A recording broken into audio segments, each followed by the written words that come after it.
One of the things that someone told me earlier on in my career and really stuck with me and I think kind of actually helped guide some of the shifts in my career, but make sure you're doing something that you really love and you're passionate about.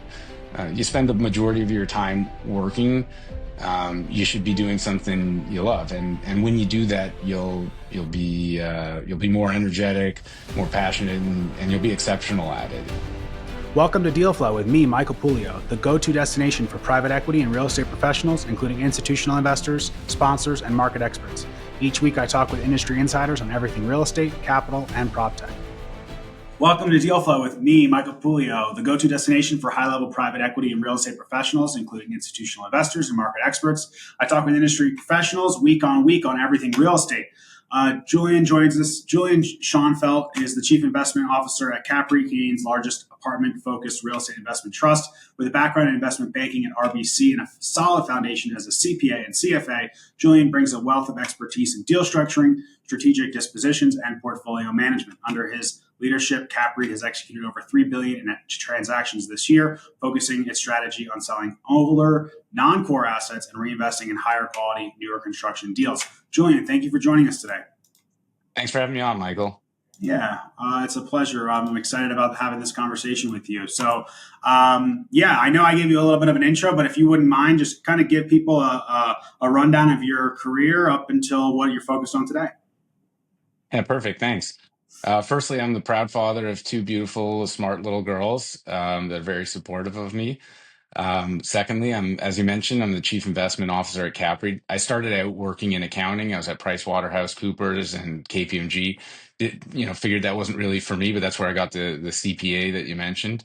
After which I moved into investment banking. I ended up landing at RBC Capital Markets. I worked in the real estate investment banking group. Spent about a dozen years there and really got to work there at a very exciting time when interest rates were dropping and there was a ton of capital markets activity. So worked on a flurry of IPOs, equity offerings, debt offerings, M&A, strategic advisory, and really got a lot of experience there and got to work with a lot of Canada's large REITs. One of which was CAPREIT. RBC was a sole book runner for CAPREIT, so I got to raise a lot of equity and advise them on many transactions, and I got fairly close with the management team.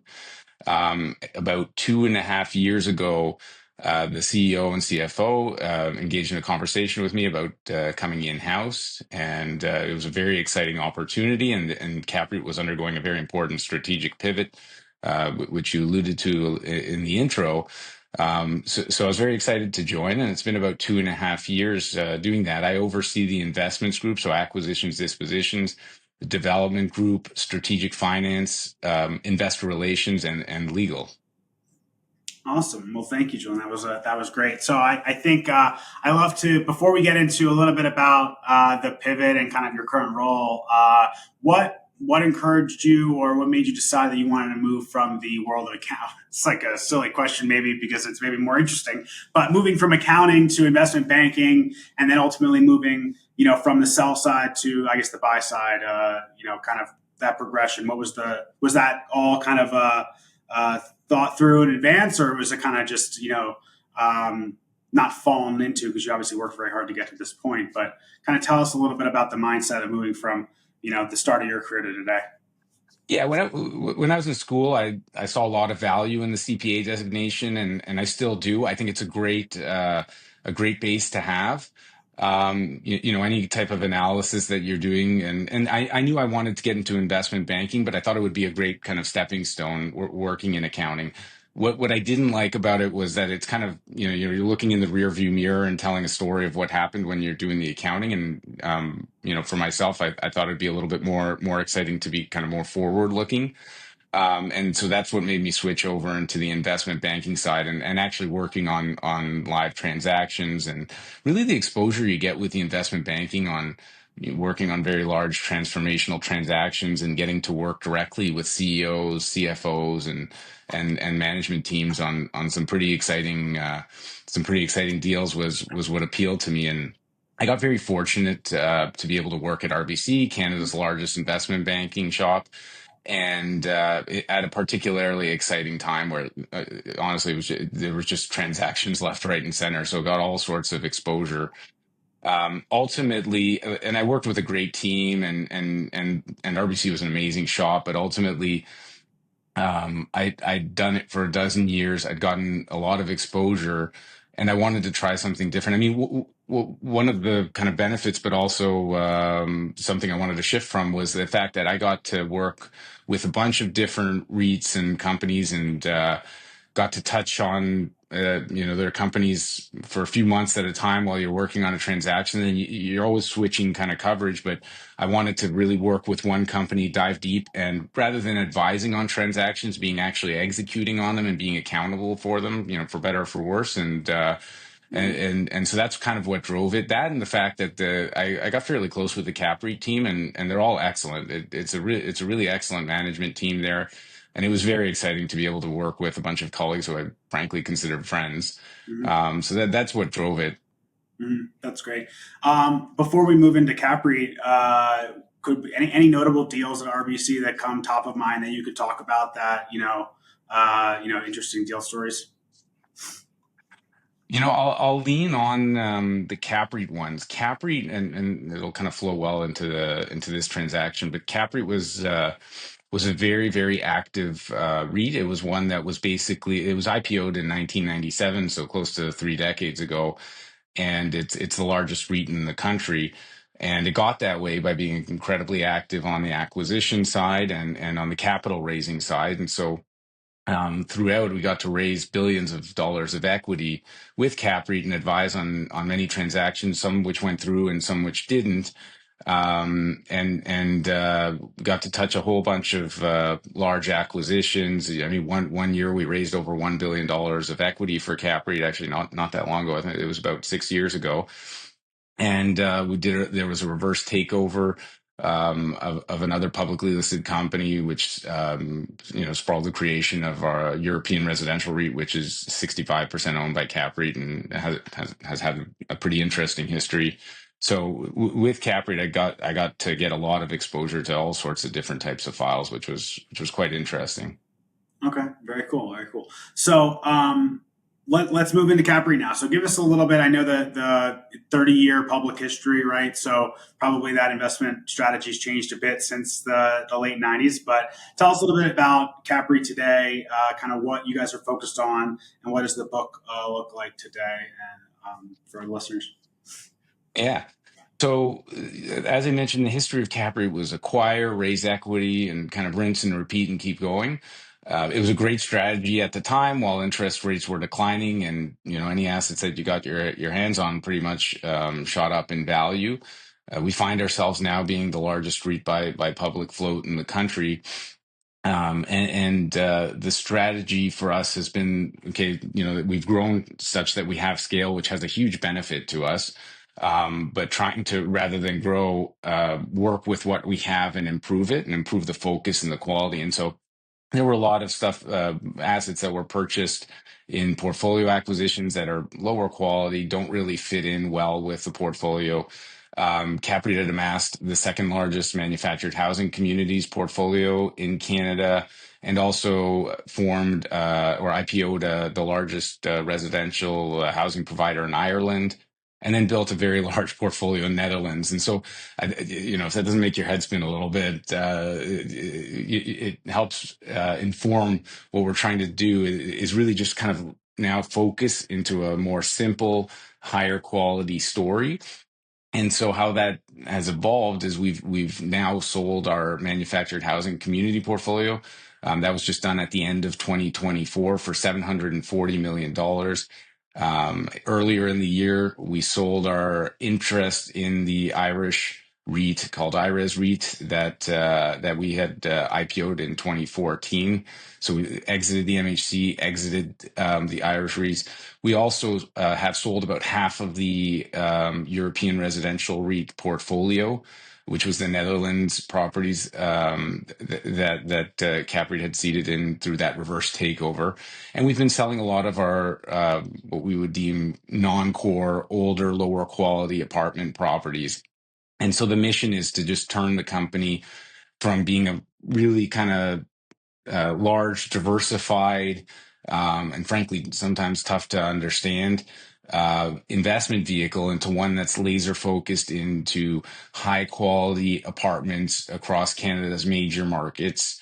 And really leveraging the skill set that we're best at, which is Canadian apartments. I say this um, with a bit of bias, but I do truly believe we have the absolute best operating team for Canadian apartments that exists, and I think we've got the best investments team. The scale that we have and the experience that we have allows us to be exceptional at Canadian apartments, and I think it's the best use of our efforts and the best outcome for our investors if we're doing what we're best at, and that's Canadian apartments. So we're really trying to move that to a laser focused strategy and work with what we have and make it better quality.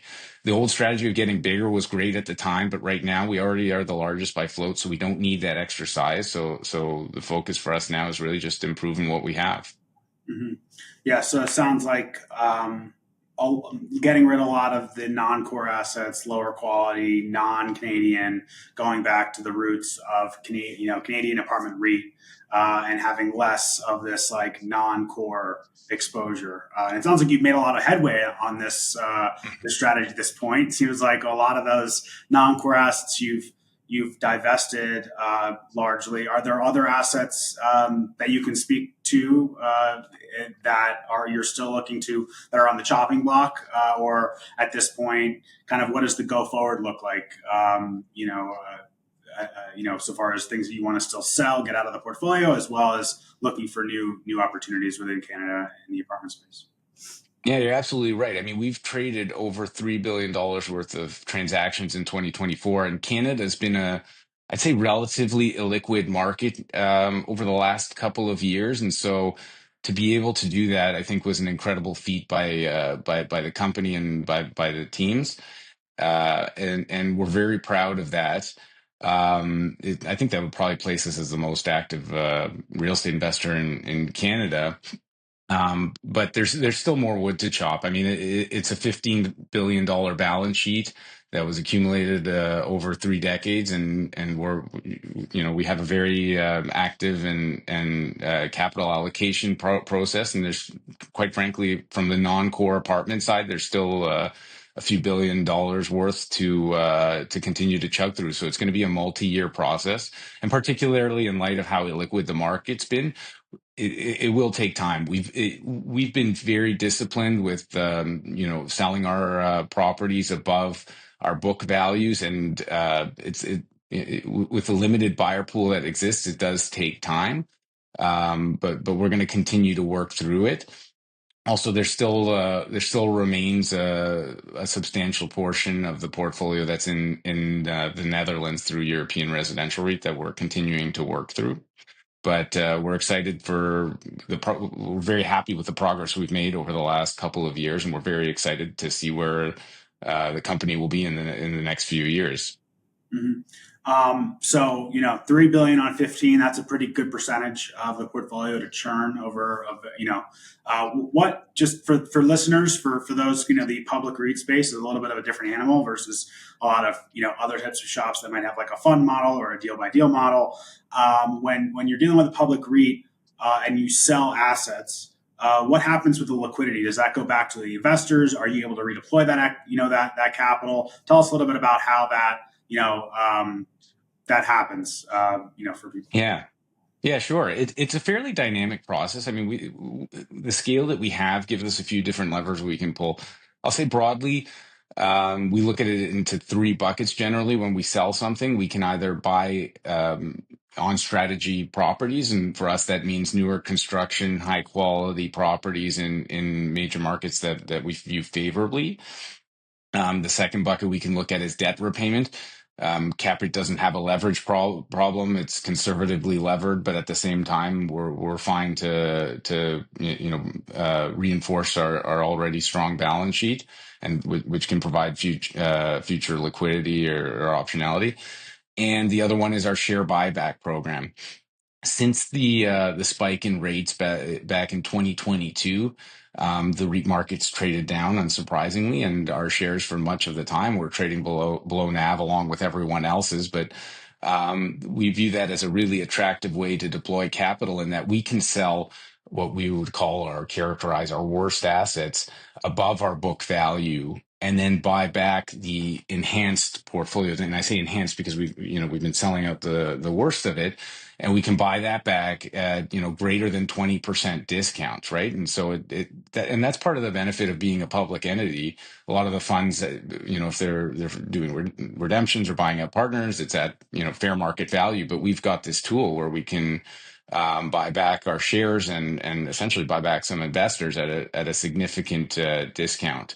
And so we view that as a very strong arb. Last year in 2024 alone, we did over $300 million worth of buying back our shares. And, that would have been north of a 5% cap rate, whereas that would have been funded by selling our worst assets, in a low 4 cap rate area. So between those three buckets, that's what we look to do. And it changes, right? And so I'd say in September of last year, our shares had moved up quite rapidly when rates were moving down, and they started trading above NAV, and so that share buyback option was off the table. And frankly, if it had moved enough, it could have actually turned into the opposite, where it became a source of capital rather than a use of capital. And so at that time, we were really just looking at doing new acquisitions and maybe a little bit of debt repayment. So it's dynamic, and we're always kind of reevaluating things as we close dispositions and capital comes in. Yeah, no, that's I'm jealous. It's a little bit harder when we're in the illiquid space, and yeah, there's just not a lot of there's not a lot of optionality as far as getting liquidity. But that's a great option when you're a public REIT and you have that ability to kind of do a couple different things depending on what valuations look like in the market versus your own stock. So that's great. You talked a little bit about buyer pool. You're dealing with very large transactions. You're dealing with assets all over the world, in various markets. How do you go about identifying on the disposition side, and then we'll talk about the buy side. But what I assume you work with brokers to handle these transactions, but tell us a little bit about how and what types of what are what's the buyer avatar for the assets that you're selling typically, given the size and given the unique nature of the collateral. Yeah. So there's, we've done kind of two different types. I'll say some of a lot of the apartment sales that we've done have been of smaller size, and those have been going to private institutions. I'll say the institutional interest for the private assets has been a little bit drier since the interest rates went up and capital availability has gone down. So we haven't seen the institutions be that active buying the lower quality properties. It's mostly been private players, syndicators, a lot of folks that we would not have dealt with in the typical course.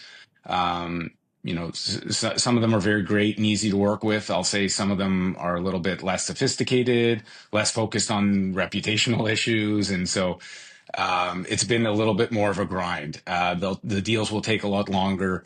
There's a much higher execution risk, so you really can't rely on them, I'll say, until the deal's gone firm and they've waived on their conditions. And frankly, even then, we've had a few of those where they've left their deposits behind. So it takes a lot of grinding through it. The good part for us is that the portfolio is so large, and like I said, there's a lot of wood to chop on the dispositions. So we'll cast a wide net, and we'll know that 3/4 of them will fail, but we still end up because we've cast a wide enough net, and we have properties that we would like to dispose of in many of the markets. Whatever whittles through will get us to our strategic goals. On the large, and the other point I'll make is because they're private players, they don't have access to the same capital or cost of capital that the institutions do. I'd say generally, the larger you go with those types of properties, the less of a buyer pool that you have. So there really isn't a portfolio premium. I'd say at this time there's actually a bit of a portfolio discount. So you try and keep it as small as you can. and you try and break up the portfolios as much as you can, and you'll get actually more competitive tension, better pricing, and kind of less single deal risk. Yeah. Um, What is the break points? Given you work in a pretty large market, so or a large size. So what is when you're saying small and large? That might be relatively all very large to maybe some people listening. So are you yeah, is fair 100 point. million, 500 million, a billion? Like where are the break points between a deal where you're going to see a portfolio discount, right? Because it's so Yeah. unwieldy and large in today's market. No, that's a great question. I would say north of 100 million, and you're going to struggle. Mhm. You'll like it'll be a couple of potential buyers if you're lucky, and you'll know who they are, and they'll know who they are, and they'll know there's no competitive tension, and it becomes Mhm. pretty tough. Yeah. Ideal transaction size will be less than 50 million. Mhm. Now the good news is there's quite a few of those in our portfolio, and those would be the ones that we would generally characterize as non-core. Although there are some larger ones too that we're kind of holding off on for a different market to transact on. But generally, under 50 million, and you can still get pretty good liquidity and competitive tension there. Yeah. Yeah. So Yeah. Mhm. now I say that, but we did execute on two very large transactions. So one was the MHC portfolio for $740 million, and then there was one in the Netherlands, $1.1 billion. I would say those ones were unique in that they did have a portfolio premium. The MHC space is very attractive. Yeah. Notwithstanding the lower availability of capital, institutional investors are interested. We ran a process on that. There was quite a bit of competitive tension, and that one had a portfolio premium. And the reason that one had the portfolio premium is MHC in Canada is hard to acquire. It's hard to scale up on. There's only a handful of portfolios that are large enough for an institution to own. And so, for anyone that has a thesis of Canada and MHC, this was frankly really the only time that anyone could get in at a scale that made sense for large institutions. And so, we framed it as kind of a once in a lifetime opportunity through the marketing process, and it was well received. And I'd say with the Netherlands one as well, there's a very interesting strategy for the portfolio that we sold. That really isn't one that's suitable for public REITs, but works well for private equity. And so we were able to get what we viewed as a portfolio premium or attractive pricing over there as well. Mhm. Yeah. But those ones are a little bit niche and more the exception. Yeah, yeah, no, we're definitely seeing, at least in the U.S. markets as well, there's a bit of a disconnect. Anything over 50 million, there's a bit of a kind of a gap in buyers. And certainly, if you go over 75 or 100 million, there's a lot less folks out there that want to participate. And what we were seeing, especially in the post pivot time, like really limited capital for those deals, where those players were all sort of like on the sidelines, waiting for everyone else to Hmm. say, "Hey, are we going to jump back in?" Kind of like a hop, like a double dutch. And it doesn't seem like anyone has jumped back. We're not a lot of people have jumped back in those deal sizes, but there does seem to be decent liquidity in the kind of the 20 to $50 million space. Let's move to the buy side for a second. You know, you talk about you're looking for newer assets that are core. Could you talk a little bit about that buy box? What is new to you? What is that? Is there a year, a cutoff on year? Is there a location? Is it based on demographics? Is it based on number of units? Like, how do you think about that buy box, that initial filtering, that you do before your team starts to really dig into potential acquisitions? Right. So I'll say it's not too rigid, but we and maybe I'll speak to some of the benefits of it that'll help categorize what we look at. But for the new construction properties, the capex is significantly less than what we would spend on capital expenditures for the value add properties. The cap rates tend to be in and around the same area, so you get the same NOI yield, but with a lower capex profile here, which we view as a pretty attractive dynamic. And depending on the province you're in, some of the newer construction properties are not subject to rent control, so it gives you a little bit of freedom with the rent growth profile.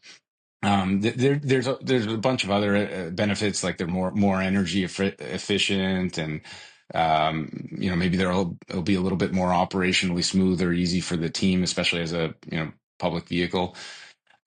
But that's kind of it. And so when we look at new construction, I'll say, again, depends on the situation, but generally 2010 and newer kind of helps, fit those benefits that I described.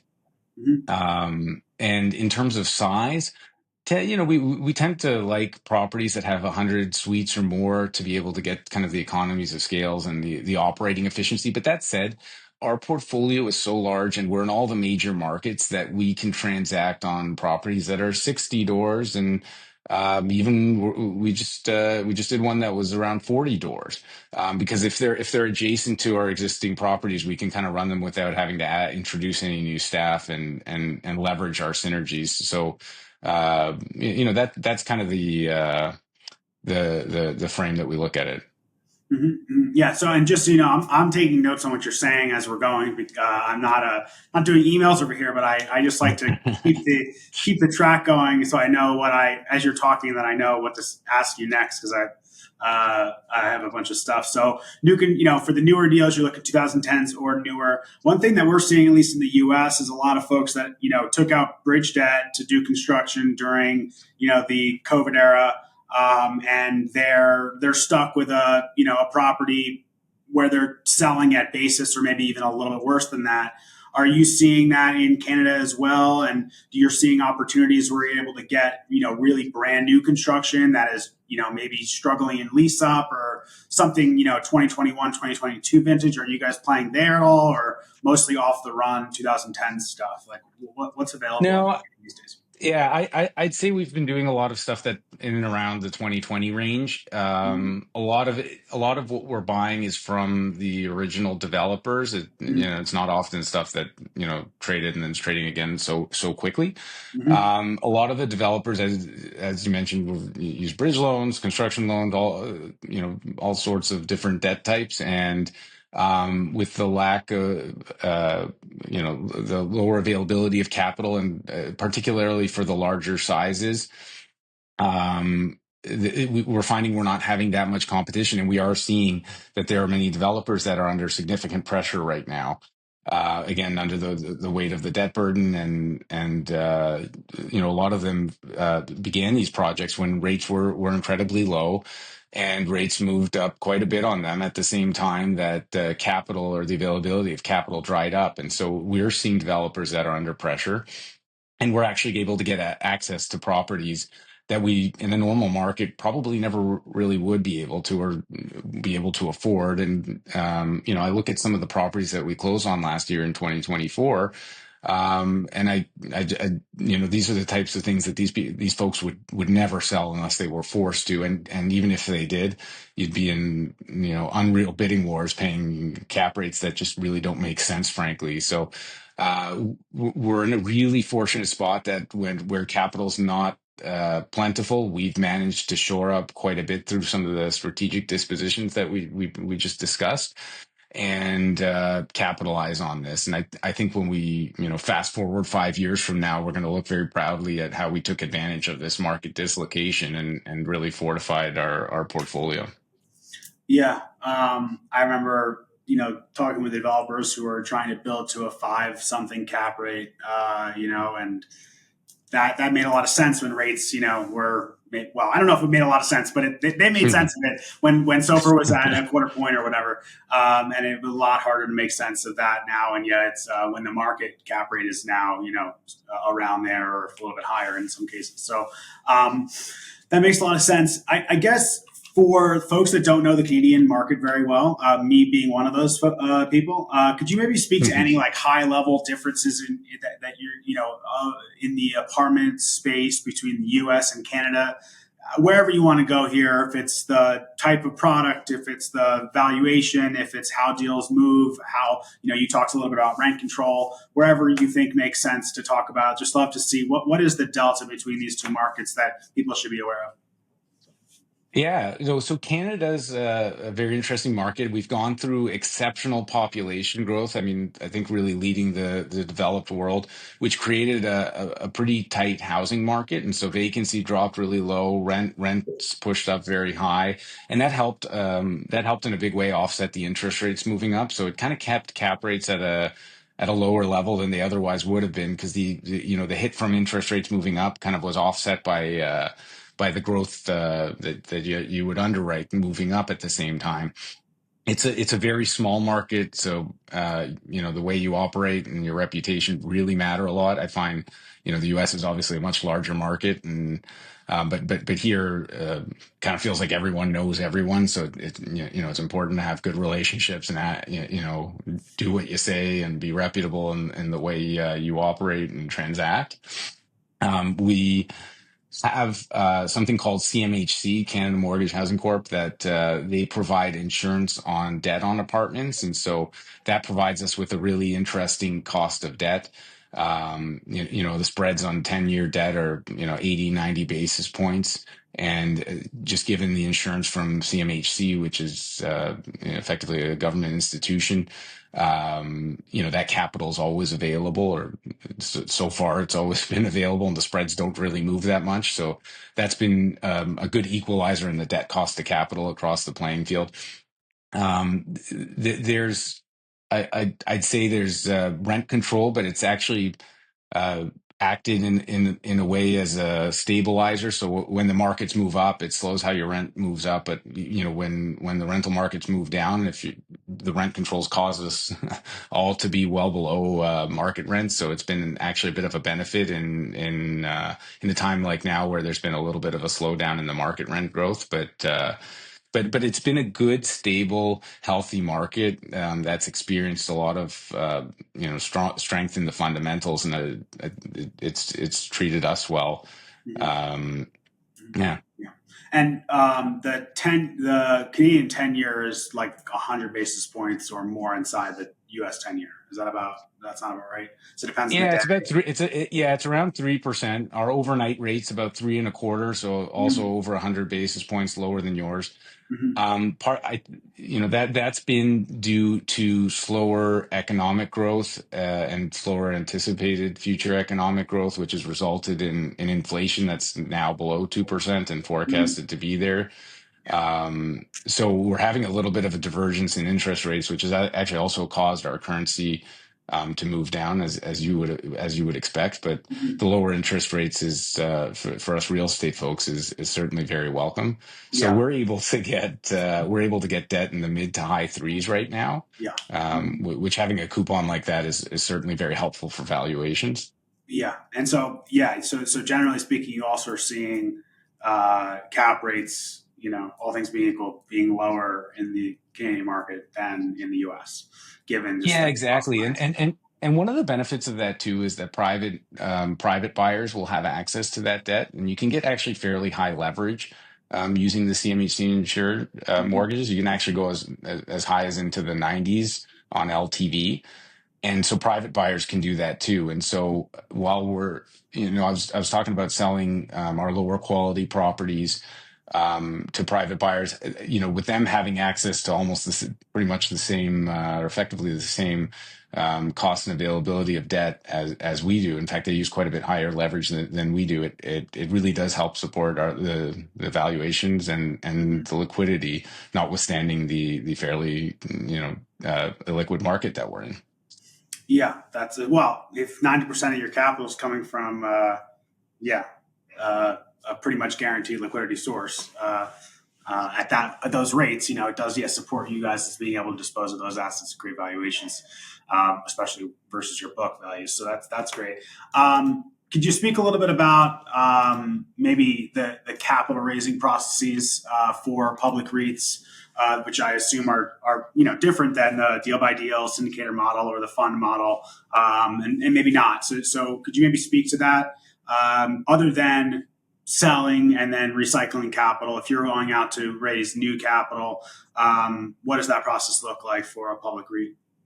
Yeah, so right now that's completely off the table for us. Just given we're trading, below 20% or greater than 20% discount to NAV, we Right. would never do that at this time. But Mm-hmm. for when our shares are above our NAV and we are looking to fund acquisitions or repay debt or whatever the priority is, the typical way would be to do a bought deal. So what you do is you'd call up your banks, your book runner banks, and you tell you work with them to structure a deal. Usually they're in the, call it, 100 to $300 million size range. Although I say that in CAPREIT did a $500 million equity offering in 2019, which I think was the highest for a REIT in Canada. But you'd call them.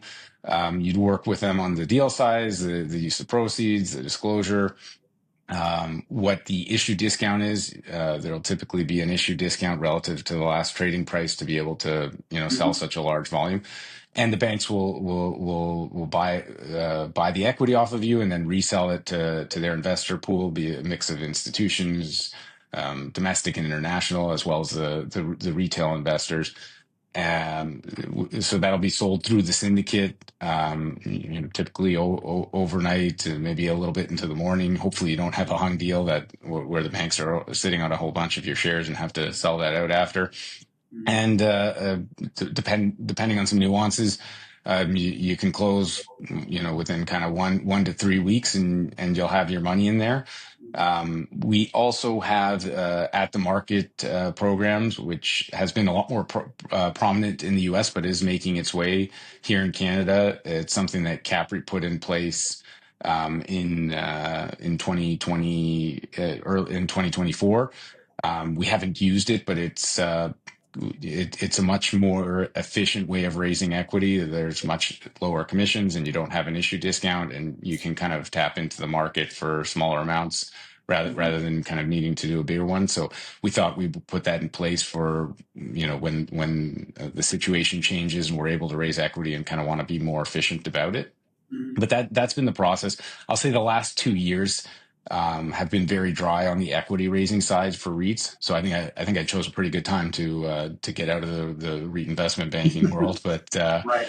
but I'll say before that, when rates were low, it was very active, and REITs were able to raise equity, go do acquisitions, and the space was in party mode. But until rates get lower, I think we'll continue to stay where we're Hangover at. mode until then. Yeah. Well, Yeah, exactly.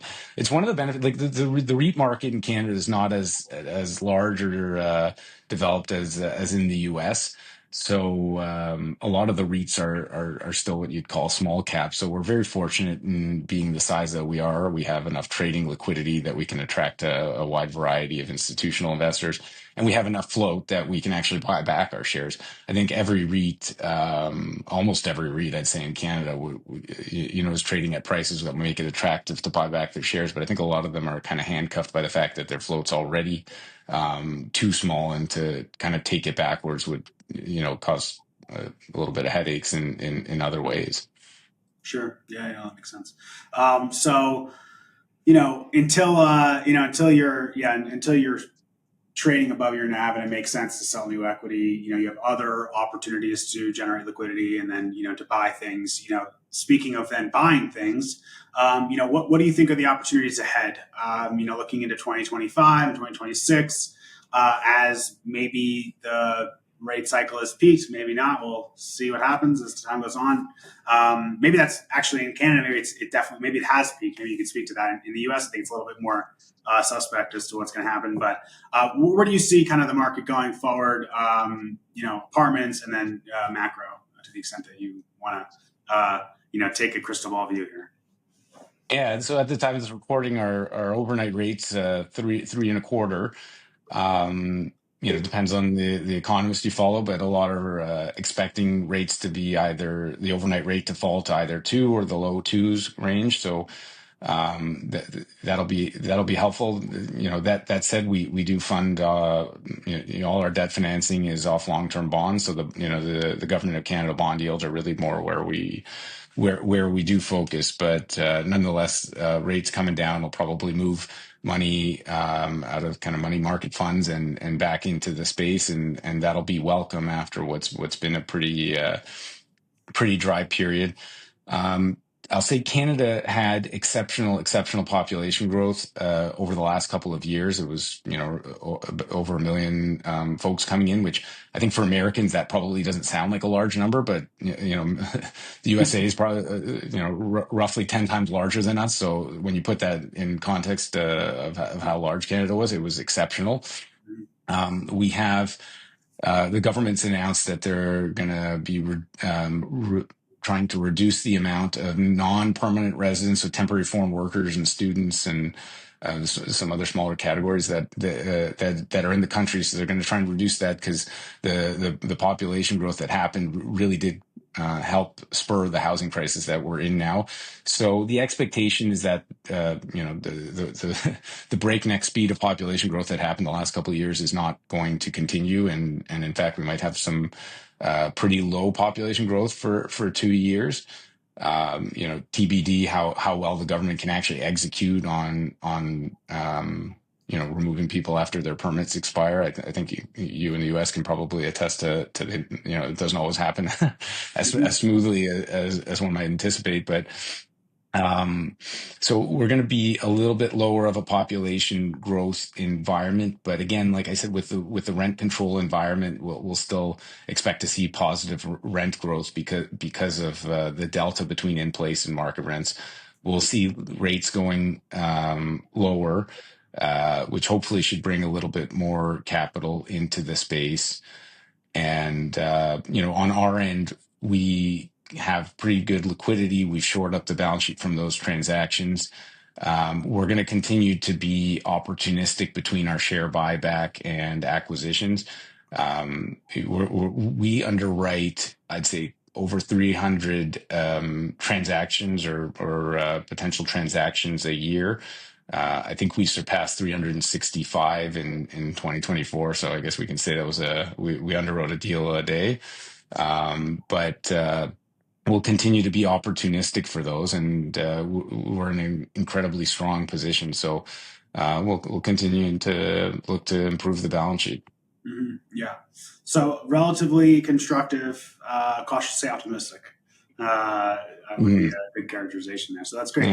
Yeah, especially I think that's a little bit better than we have here in the U.S. Of a view, I think, on the consensus. But from the backdrop of what you said in Canada, you got prospect of lower rates and more liquidity. And you've obviously increased your quality, and then you have the opportunity to, again, you can buy your own stock if those discounts stay wide as rates go down. And if the discount doesn't close, then you're buying effectively even better and better as rates keep moving down. So that's great. We're also going. I'll also mention we're going into an election year as well. The current government's been in power. Yeah. I think most Canadians would say so. At least if you look at the polling, we've had the current Liberal, which I'd say is more left-wing government that's been in power since 2015. The polls are indicating a landslide victory for the Conservative government. So we'd expect to see a pretty meaningful change in government by at some point in 2025. So that'll also add some change to the dynamic, but it's fully anticipated and expected. Sure, and that's generally constructive for the real estate relatively regulated industry. I'd say so. So you operate as a CIO. Could you maybe take a minute or two to just describe kind of what your kind of day-to-day role looks like, and then just kind of what your team looks like, how you operate this relatively behemoth book of business, buying things, selling things, dealing with the investor community, et cetera. Just walk us through what your life looks like a little bit. Yeah. So I'm really blessed. I've got an amazing team. It's a very high performance team, and everyone's very very engaged and happy to be working on the strategy together. So, given the amount of transactions, it's been pretty dynamic and almost drinking from a fire hose type of thing. for the last year. I mean, we did over 24 transactions, and so and that's what we did. But there's also, as I spoke earlier, we cast a pretty wide net and actually worked on quite a few more than that. So I'm really lucky that I've got a large team that's very, very competent and experienced, and I can lean on them. But a lot of what I'm doing is working on the dispositions, which can be very long and complicated and unreliable, and a lot of it's problem solving. And so we cast that wide net, and there's constantly issues coming up, and so working through that with the team on the dispositions and frankly acquisitions is something I find myself as spending a lot of time on. Sourcing deals, again, it's a fairly illiquid market, so meeting with a lot of the private buyers, meeting with a lot of the developers, staying close to them, because sometimes they're not ready to sell, but if you stay close to them and make relationships when they are ready to sell, you want to position yourself to be the right buyer for them to work with. And frankly, that helps us a lot of times, and sometimes helps us get properties for when we're not necessarily the top bidder, but when the sellers cherish the reliability of dealing with us. I also oversee the investor relations functions, and I typically meet with do over 100 investor meetings a year. So as a public REIT, we have hundreds and hundreds of investors, so that's an important part of the job as well. So I'd say almost weekly meeting with investors, telling the story, giving them updates on the market, and then working with my strategic finance team for some of the higher level strategy stuff, and as well with our development team, which I'll say has been less active now that the development market's been a bit tougher. But they continue to work through entitling and rezoning a lot of our excess land, of which the portfolio has quite a bit, so that we're positioned to capitalize on it in a better market. I'd say that's a bit of a summary of what I do if I wanted to oversimplify it. Yeah, no, sounds like a long day. Plus you got those Sometimes it can be, yeah. yeah, two young kids at home too, so got a lot on your hands, right? Um, so I guess we're kind of getting to the end of our time here, so maybe you could speak to looking back at your careers thus far, the successes that you've had, maybe some of the learnings you've had. Could you think of one or two of your biggest learnings from your time, either in your investment banking side or when you've been at CAPREIT, that might be helpful for people who are either also deal professionals or sponsors, or potentially looking to get into the industry, either on the public or the private side? Yeah.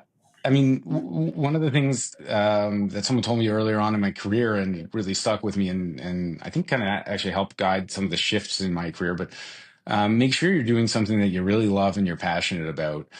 You spend the majority of your time working.